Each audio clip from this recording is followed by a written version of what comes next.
Ludicrous Feed is proudly sponsored by mycar, Tyre Auto, Carloop, data to empower Australia's EV revolution, and Hankook, driving emotion.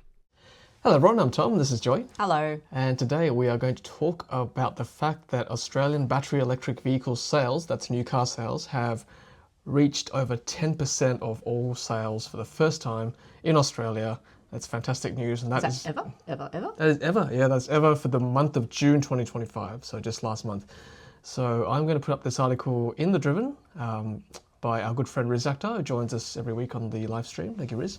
He writes great articles and he keeps us informed of new EV sales every month. So here it is. It's a historic moment for Australia. And his headline says Australian EV sales surged to record 10.3% share as Tesla, BYD and Geely dominate. So no surprises that those three brands are the big players in the BEV space currently. So a bit of background, the data comes from two main sources, the FCAI and the EVC, namely the Federal Chamber of Automotive Industries and the Electric Vehicle Council. Basically, Polestar and Tesla report to EVC and the rest report to FCAI.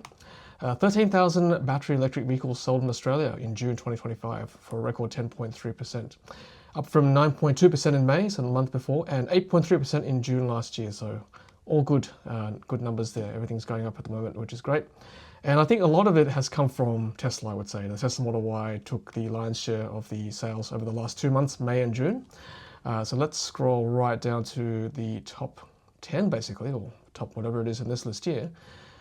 So yeah, Tesla Model Y, 3,457 sales. Not surprising. Although Riz does say that this was actually less than May. Interesting. So June was less than May for Tesla Model Y. BYD C-Line 7, no surprises again, that's the next best, 1,795 sales. Tesla Model 3, next best, so a bit of a comeback for Model 3, made the podium, 1,132 sales. And then Geely X5, that's good, making the top 4 there. Pretty good car, obviously. Unbeatable value, that's the thing. Yeah, it's crazy value. Yeah, for that price is just really good. And good to see them selling well as well. BYD Seal, 627 sales. Good to see the Seal still doing well after all this time. Atto 3 still doing well, 576 sales after like 3 years in the market. Dolphin making a bit of a mini comeback as well, beating its other competitors in that segment. So namely the MG4, 251. I think the Aura not selling so well anymore, but MG4, I guess there was a bit of a rush for the MG4 late last year when they had some good discounts going there. The Kia is doing well too, EV5, EV3. It's such a sensible car and it's such a sensible brand, so it makes sense that it would be there. Yeah, some people are not comfortable buying a new brand, but Kia is quite well established in Australia. EV5 looks great, I must say. It's a nice looking vehicle for a mid-sized SUV. I saw one today. They all look the same, as in like they've got that same sort of boxy shape. I know, but something about the mid-size one, I like the shape in that size, but the 3 I don't like as much, but the 5 I really love in that shape. I think they all, for me, they're all like, you know, it's like 50%, 80%, 100%. Like it's just they look the same. They're just Honey, I Shrunk the Kias. Yeah, it was nice seeing them at the show actually. Then you see them all lined up. That's what shows are good for. Oh, that's good. And my sentimental favorite, the Polestar 4. I think that's top 10. No, well, okay, top 12 or whatever it is. 3, 4, 5, 6, 7, 8, 9, 10, 11. 11. Yeah, that's not bad for a car that's $100,000, mind you. I know. Right? Yeah. That's not bad. That's the most expensive car, I think, in that segment. I mean, okay, so for one Polestar, you could buy you could buy one of the cars on either side of that, right? You could MG4 and MGS5. Yep. Plus, still have spare change towards the next car on the list. But come on, the Polestar 4, it's a class above, right? Yeah, in your opinion. Yeah, right. I mean, it's a very It's a nice car. Yeah. Good sound system too.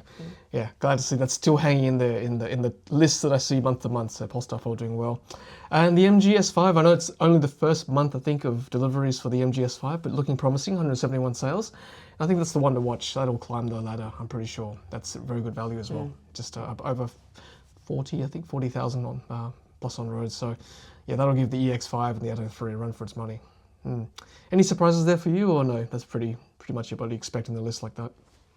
I'm just so happy to see the Geely up there because, yeah, I think, I mean, when we first went to the launch and then they sort of said what the pricing was going to be, you could just hear the gasp from like everybody in the room because at the time I think there wasn't any, there wasn't a car like that started with a 4, I think. So, yeah, seeing that was amazing. And then actually getting a chance to, you know, be in the car and say, oh, it's actually as good as the hype. And now we've actually got one for a week, so we can see it properly. Yep. Because it's been very rushed so Yes. far. We've only had like an hour here and there. I know, right? With the Geely previously. Or even driving it on the wrong side of the road, like China. with the, on a test in track. reverse. Yes. Yep. I think I only hit one cone. I'm pretty proud of that. Yep. Yeah. But yeah, no, I'm glad to see the Geely there. Yeah, me too. Yeah. Yeah. I'm happy to see the Geely there. Happy to see the Seal, like I said. And happy to see the Polestar 4 and the MGX S5 there too, and the Kias. So yeah, all good. It's all very promising. 10%, I think, it's like a psychological barrier. Like 10% double figures, double digits. So hopefully we're well and truly in the transition now. Now, explain to me why my favorite car brand is not on this list. Oh, the XPeng. Yes, that's very interesting, isn't it? Why isn't the XPeng G6 featuring in this list? I think they're not reporting to either FCAI or EVC at this present time, from what I've heard. Or is it just that they don't have enough sales to make this list? Maybe, yeah, but no, I think from what people have told me, there's at least 500 deliveries so far since they arrived in the country, like late last year.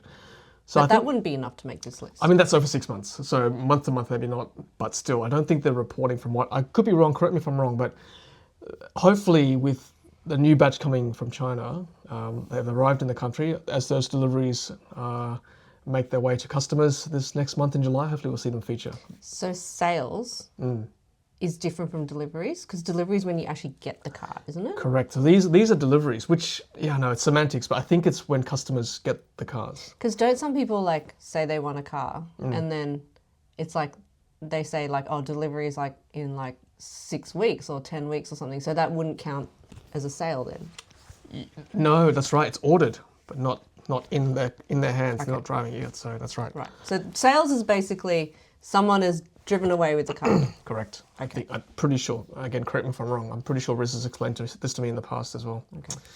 Yeah. So okay. Well, there we go. That's a little short summary of the sales. Obviously, there are more, plug-in hybrid sales too, and HEV sales, which we're not going to talk about too much. But BYD also had a good month. I think a lot of Sharks were sold too, and a lot of their hybrids sold as well. I think there's a newspaper article by one of the Sydney-based newspapers that mentioned how EV sales were actually plummeting, and that it's just PHEVs that are sort of like sales have gone up for that. But yeah, I mean, if you look at the last 6 months, yes, 6 months we had a slow start. Like we were looking at 5%, 6% for a while. I mean, we were all hinging on the fact that Tesla would come back, and they have. Last 2 months they've sold a lot, so that's why the percentages have gone up. And also the PHEVs were selling well because of the fringe benefit tax exemption was going to run out in April for the PHEVs. So I think, that's why that article sort of focused on that. And so hopefully this trend will continue. We'll start to see 10% plus every month from now on. But is this just like a blip because of the new Model Y, and then maybe once everyone who wants that Model Y has got the new Model Y? Yes. What do you think will happen to the rest? That's a good question. It's hard to say whether the pent-up demand for Model Y has now been released. Is this it? Is this the peak for Tesla, for Ys and 3s? I'm very curious to see what July and August are going to look like. I mean, it's good to see C-Line 7, right? That's not Tesla, and neither is Geely. They're selling really well. So yeah, you're right, Joy. I think that's something to really look out for. So we'll wait for Riz's articles in July and August to see what they're like. But yep, I'm also very curious to see whether Tesla sales can be sustained into the rest of 2025. Yeah, final thoughts? What do you think? Do you think it's going to be sustained? EV sales? I don't know what to think because I don't know what people out there are wanting to buy. Yeah, I mean, what are you seeing on the roads, right? We're seeing a lot of EVs in our area of Sydney anyway. Yeah, I see a lot of the new Model Y in our area. That's actually. true. Way more than I expected. And they all seem to be within the first couple of weeks actually of it coming out. Suddenly they all just started sprouting on the roads.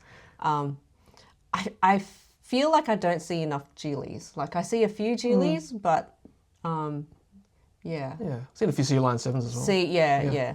And surprisingly, I now spot the seals. Ah. I now go, hang on, that's a seal. we might be sans the Seal very shortly, actually, as we know. We're selling the Seal, and we've sold the Model Y too. So separate videos on those coming up shortly. Interesting too, we've got this little chart that Riz always puts up on the side of these articles. So 1,300 charging sites in Australia for DC charging sites. And that's compared to 7,000 petrol stations in Australia. Right, so we're like, what, a sixth of the way there compared to petrol, ICE. So hopefully we'll see like that, start to match. I think that will be the confidence Australia needs to be able to own an EV. Even though you may not road trip, but the confidence is there to know that, okay, if I want a road trip, I can actually go for a long drive, right? And I think it's still really hard if you live in an apartment. Your options are, much more limited in terms of how you can charge. Yep. We need to see some strata rules change as well. Yep, on that front. Or your options are more expensive. Yeah, more difficult. But nothing like an off-street parking in a standalone house to charge your car, I know. Okay, well that's it from Joy and myself on BEV sales for June 2025. Great to see it over 10% in Australia. Hopefully this trend continues and we'll keep you guys up to date on the channel. So from Joy and myself, until the next Ludicrous Feed video, it's happy charging.